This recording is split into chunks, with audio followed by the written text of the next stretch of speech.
दिनांक 28 ऑगस्ट रोजी नांदेड जिल्ह्यातील नायगाव तालुक्यात झालेल्या ढगफुटी सदृश्य पावसाने मोठा हाहाकार माजवलाय।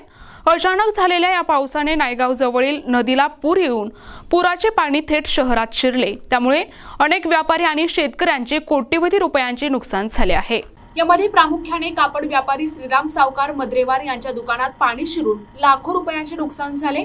सचिन सावकार चित्रवार यांच्या फॅमिली शॉपमध्ये पाणी घुसल्यामुळे तब्बल 1.25 कोटी रुपयांचे नुकसान झाल्याचा अंदाज आहे। तसेच संगमेश्वर होम अलायन्सेस यांचे 20 लाख रुपये, तर पवन गादेवार यांच्या साई मल्टी सर्व्हिस इलेक्ट्रिकल मध्ये झेरॉक्स मशीनसह इतर इलेक्ट्रॉनिक साहित्य पाण्याखाली जाऊन लाखो रुपयांचे नुकसान झाले आहे। गुरुकृपा होम अलायन्सेस यांचे देखील मोठे नुकसान झाले।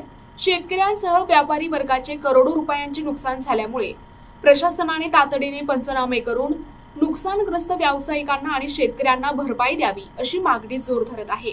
या अचानक आलेल्या संकटामुळे नायगाव शहरातील जनजीवन विस्कळीत झाले आहे।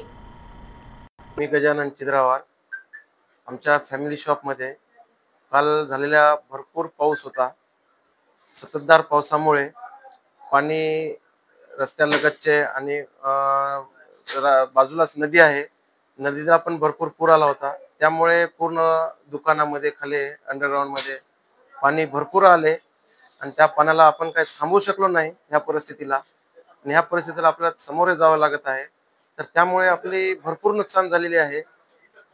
एखादी 1.25 कोटीची नुकसान झालेली आहे। त्याच्यामध्ये माल पूर्ण भिजला आहे। 101 पार्सल होते गोडाऊन मध्ये, ते पण पूर्ण भिजले, पूर्ण अक्षरशः पाण्यामध्ये होता।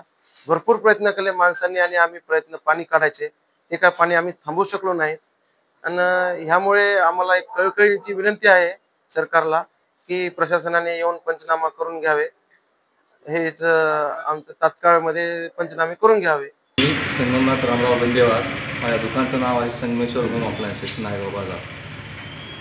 काल 10:30 वाजता सकाळी एवढा पाण्याचा फ्लो आला की आजूबाजूच्या सगळीकडून पाणी आम्हाला काय आवरलंच नाही आणि भरपूर माल होतं माझ्या दुकानामध्ये। आणि ह्या दुकानामध्ये आपण इलेक्ट्रॉनिक्सचं दुकान आहे, फर्निचरचं सामान आहे माझ्या दुकानामध्ये, आणि ते फ्रीज, टीव्ही, कपाट असे काही वस्तू वाहून गेले। काही पकडण्यात आम्हाला यश आलं, 4-2 आयटम थांबले, आणि बाकी काही एवढा फ्लो होता की माणसाला सुद्धा धोका होईल म्हणून आम्ही माणसं बाजूला काढल्यात, एवढा पाण्याचा फ्लो होता। म्हणून घेऊन काही वस्तू वाहूनही गेले, काही 2-4 वस्तू हातातही सांभाळून ठेवल्या आम्ही। तरी प्रशासनाने इकडे आमच्याकडे लक्ष ठेवून आणि एक होतकरू गरीब व्यापारी आणि व्यापारामध्ये करत असताना फार अडचणी पूर्वीच चालू आहेत आमच्या मागं, आणि त्याच्यामध्ये हे एक फार मोठं दुःखाचं डोंगर कोसळलं आहे। लक्ष द्यावं बस। मी रामेश्वर मद्रेवार, माझ्या बाजूला एक नदी आहे, त्या नदीतून पूर माझ्या खालच्या गोडाऊनमध्ये अंडरग्राऊंडमध्ये काही माल आम्ही मुनिमाच्या हाताने आणि सगळ्या सहाय्यकाच्या हाताने आम्ही सगळा माल वरी घेतला। माझं काही 25-30 लाख रुपयाचं नुकसान झालं आहे। त्वरित शासनाने पंचनामे करून माझ्यासारख्या काही व्यापाऱ्यांचं जेही नुकसान झालेलं आहे त्यांना पंचनामे करून द्यावेत। त्यांच्याकडे नुकसान भरपाईची थोडी मदतीचा आशा करतो। माझं नाव पवन कुमार गादेवार आहे।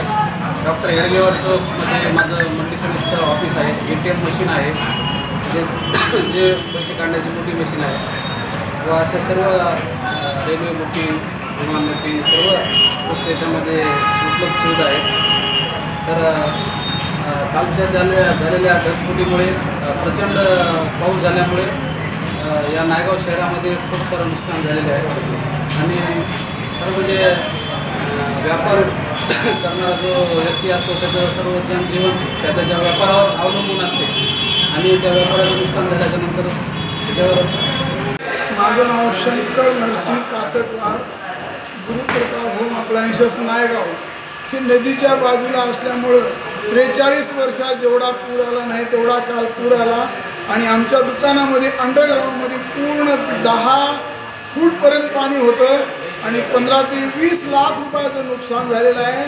LED काही वाहून गेल्या, काही कूलर खराब झाले, काही सोफा सेट खराब झाले, कपाट खराब झाले, भरपूर असं आयटम काही वाहून गेलं, काही इथल्या इथं पूर्ण डॅमेज झालं। असं कुठलीच वस्तू 1 रुपयाच्या कामाची येणार नाही, असं एवढं मोठं नुकसान झालं सर। यस. प्रशासनानं हे कारवाई आपली बघून कुठली तरी कारवाई करून कुठली तरी आमचे जे झालेलं नुकसान कोणत्या तरी पद्धतीनं आम्हाला पूर्ववत हो या हिशोबानं शासनानं आमच्याकडे थोडं. प्रतिनिधी हनुमंत चंदनकर, NTV न्यूज मराठी, नायगाव, नांदेड.